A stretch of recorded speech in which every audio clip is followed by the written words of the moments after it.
آج ہم آپ کو ایک ایسے انسان کے بارے میں بتائیں گے جو کہ دنیا بھر میں مشہور ہے، جس کا نام حاتم طائی ہے۔ ان پر کئی ساری موویز بنی ہیں اور فیمس سیریل الف لیلا میں حاتم طائی 7 سوالوں کے جواب ڈھونڈتا ہوا دکھائی دیتا ہے۔ اس شخص کو بہت دیالو، سخی اور غریبوں کی مدد کرنے والا ایک نیک انسان دکھایا گیا ہے، اور یہ بات صحیح بھی ہے۔ لوگ اس کو ایک مسلم شخص سمجھتے ہیں، پر ایسا نہیں ہے۔ حاتم طائی مسلم نہیں تھے۔ آج ہم یہی بتائیں گے کہ وہ کون تھے اور ان کے بیٹے عدی بن حاتم طائی نے کیسے اسلام قبول کیا۔ آج سے لگ بھگ 1500 سال پہلے حاتم طائی یمن کے طائی قبیلے کے شاسک تھے۔ ان کے 3 بچے تھے، جن میں 2 لڑکے اور 1 لڑکی تھی۔ وہ عرب میں بہت ہی مشہور تھے۔ ہر کسی کی مدد کرنا اور لوگوں کو کھانا کھلانا، غریب اور مسکینوں پر اپنی دولت کو خرچ کرنے میں ان کا کوئی مقابلہ نہیں تھا، اس لیے ان کی سخاوت کے چرچے پورے عرب میں مشہور ہو گئے۔ طائی قبیلہ بت پرست تھا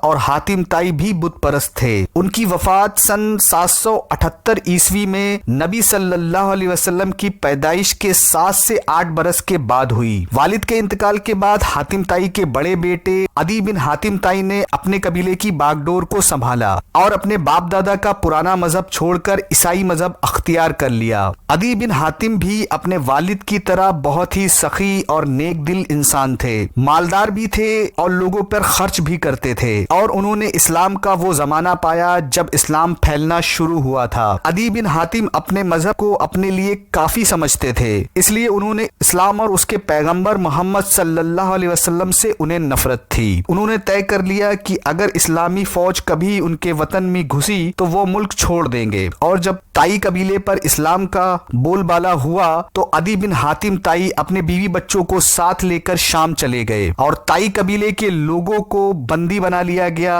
اور حضور صلی اللہ علیہ وسلم کے سامنے پیش کیا گیا۔ تو اس میں حاتم طائی کی بیٹی صفانہ بھی شامل تھی۔ اس نے نبی صلی اللہ علیہ وسلم سے عرض کیا کہ میں حاتم طائی کی بیٹی ہوں، اور آپ ان لوگوں کو سمجھا دیں کہ مجھے تنگ نہ کریں، کیونکہ میں اپنے قبیلے کی سردار کی بیٹی ہوں، اور میرا باپ وہ تھا جو لوگوں کی مدد کرتا تھا، بھوکوں کو کھانا کھلاتا تھا اور سلام میں پہل کرتا تھا، کسی بھی ضرورت مند کو اپنے دروازے سے خالی نہیں جانے دیتا تھا۔ اس پر آپ نبی صلی اللہ علیہ وسلم نے فرمایا، تم نے جو بھی صفات بیان کی ہیں وہ ایک سچے مومن کی نشانیاں ہیں۔ اگر تمہارا باپ مسلمان ہوتا تو میں اس کے لیے دعا کرتا، اور کہا کہ اسے چھوڑ دیا جائے، کیونکہ اس کا باپ وہ تھا جو اخلاق کے اعلیٰ درجے پر فائز تھا۔ حاتم طائی کی بیٹی اور طائی قبیلے لوگوں کو چھوڑ دیا گیا اور وہ بہت خوش ہوئے۔ مسلمانوں کے اس رویے کو دیکھ کر بہت تعجب ہوا، اور صفانہ کو اس کے بھائی عدی کے پاس ملک شام بھیج دیا گیا۔ حاتم طائی کی بیٹی نبی صلی اللہ علیہ وسلم سے بہت متاثر ہوئی اور اس نے اسلام قبول کر لیا۔ جب وہ اپنے بھائی عدی بن حاتم سے ملی تو بہت ناراض ہوئی اور اس نے کہا کہ تم اپنی بہن اور قبیلے والوں کو اکیلا چھوڑ کر چلے گئے۔ عدی کو اس بات پر حیرانی تھی کہ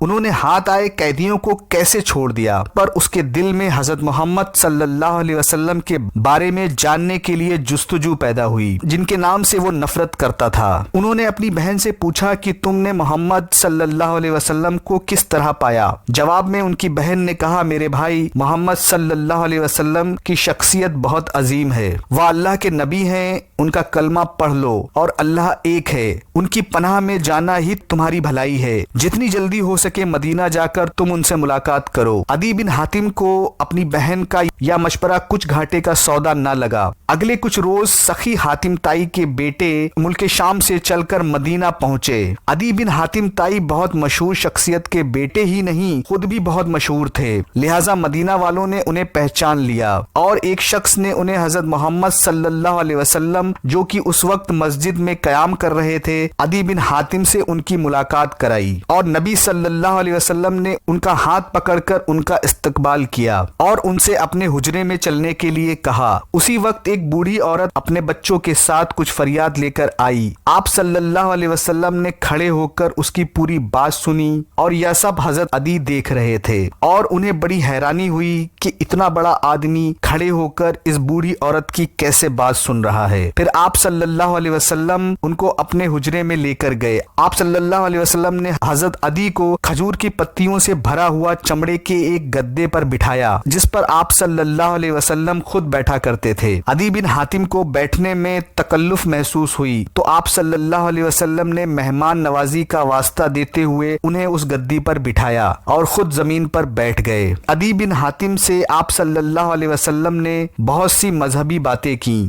عدی یہ جان کر بہت حیران تھے کہ حضرت محمد صلی اللہ علیہ وسلم حضرت عدی کے مذہب کے مذہبی عقیدوں کے بارے میں ان سے زیادہ جانتے ہیں۔ عدی بن حاتم نے محمد صلی اللہ علیہ وسلم سے 2-3 سوال کیے جن کے جواب آپ صلی اللہ علیہ وسلم نے بہت اچھے انداز میں دیے۔ اسی کے ساتھ ان کے دل میں نبی صلی اللہ علیہ وسلم کے بارے میں جو غلط فہمی کی وجہ سے نفرت تھی وہ دور ہو گئی، اور عدی بن حاتم جب وہاں سے اٹھے تو اسلام کا نور ان کے دل میں اتر چکا تھا۔ عدی بن حاتم محمد صلی اللہ علیہ وسلم کے قریبی صحاباؤں میں شامل ہو گئے۔ ان سے 60 حدیثیں صحیح بخاری کی احادیث میں شامل ہیں۔ انہوں نے حضرت ابو بکر صدیق رضی اللہ عنہم، حضرت عمر رضی اللہ عنہم، عثمان رضی اللہ عنہم اور حضرت علی رضی اللہ عنہم ان کے ساتھ ایک خاص جگہ پائی۔ حضرت علی رضی اللہ عنہم سے وہ بہت محبت کرتے تھے۔ ان کے ساتھ جنگ جمل، جنگ صفین اور جنگ نہروان میں شریک رہے۔ جنگ صفین میں تو انہوں نے اپنی ایک آنکھ بھی گوا دی تھی۔ حضرت علی رضی اللہ عنہم کی شہادت کے بعد عدی رضی اللہ عنہم حضرت معاویہ